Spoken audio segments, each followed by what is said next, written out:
कहानी की शुरुआत होती है सीनियर ऑफिसर्स के मीटिंग रूम से। सभी सीनियर ऑफिसर्स गंभीर मूड में बैठे हुए हैं। टेबल पर फाइलें रखी हुई हैं और सबसे ऊपर वाली फाइल पर लिखा है अहाना मैडम। एक ऑफिसर कहता है आज अहाना मैडम के केस पर फाइनल डिसीजन लिया जाएगा। दूसरा ऑफिसर बोलता है उन पर लगे एलिगेशंस काफी सीरियस हैं। अपनी सास के प्रोजेक्ट को रिकमेंड करना छोटी बात नहीं है। रूम का माहौल बिल्कुल टेंस हो जाता है। तभी अचानक मीटिंग रूम का दरवाजा खुलता है। दुर्गा देवी और दीदी भाई अंदर एंटर करते हैं। अहाना जैसे ही उन्हें देखती है वह पूरी तरह शॉक हो जाती है। दिल ही दिल में अहाना सोचती है ये दोनों यहाँ। एक सीनियर ऑफिसर शांत आवाज में पूछते हैं दुर्गा देवी जी आप अपनी तरफ से क्या कहना चाहती हैं इस इंक्वायरी में। दुर्गा देवी बिना डरे सीधे और साफ शब्दों में कहती हैं सर अगर आप हमारे प्रोजेक्ट को फंड नहीं देना चाहते तो कोई बात नहीं। दुर्गा देवी थोड़ा रुक कर फिर कहती हैं और अगर आप अहाना को जॉब से निकालना चाहते हैं तो उसमें भी हमें कोई एतराज नहीं। यह सुनकर मीटिंग रूम में सभी ऑफिसर्स एक दूसरे का चेहरा देखने लगते हैं। दुर्गा देवी शांत लेकिन मजबूत लहजे में बोलती हैं अहाना बहुत काबिल ऑफिसर है। उसके पास दिमाग भी है और जज्बा भी। कल अगर वह आपकी जॉब छोड़कर हमारे साथ काम करे तो हमारा प्रोजेक्ट सिर्फ एक शहर तक नहीं पूरे देश में फैल सकता है।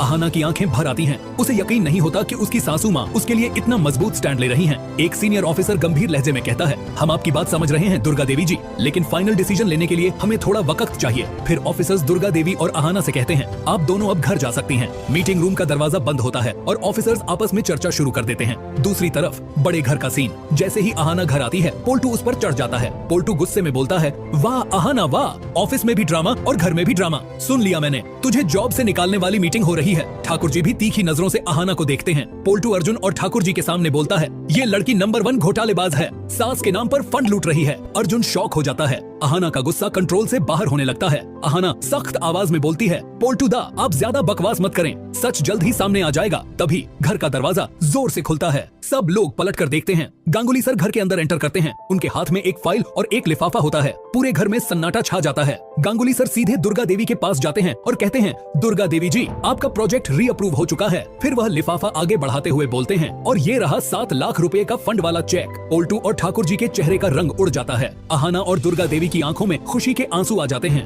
गांगुली सर अहाना की तरफ देखकर कहते हैं अहाना कल से आप ऑफिस रीजॉइन कर रही हैं। यह सुनकर पोल्टू बिल्कुल स्तब्ध रह जाता है। सर के जाते ही अहाना सीधे पारो के पास जाकर खड़ी हो जाती है। अहाना मजबूत आवाज में बोलती है पारो दी कल कोर्ट में आप अकेली नहीं हैं। इस डाइवोर्स केस में मैं पारो दी के साथ खड़ी हूँ। पोल्टू गुस्से में चिल्लाता है तुम बीच में मत आओ। अहाना आंखों में आंखें डालकर बोलती है ये सिर्फ डाइवोर्स नहीं है, ये पारो दी का हक है। 10 लाख रुपए एलिमनी पारो दी को मिलेंगे और ये भी याद रखना पोल्टू ये पैसा तुम्हें ही देना पड़ेगा। पूरा घर सन्न रह जाता है। पोल्टू के चेहरे पर गुस्सा और मजबूरी साफ दिखती है। अहाना पारो दी का हाथ पकड़कर कहती है अब कोई भी पारो दी के हक से समझौता नहीं करेगा। दोस्तों अगला एपिसोड और भी ज्यादा धमाकेदार होने वाला है। ये देखना दिलचस्प होगा क्या पोल्टू सच में 10 लाख एलिमनी देगा या फिर कोई नई साजिश रची जाए।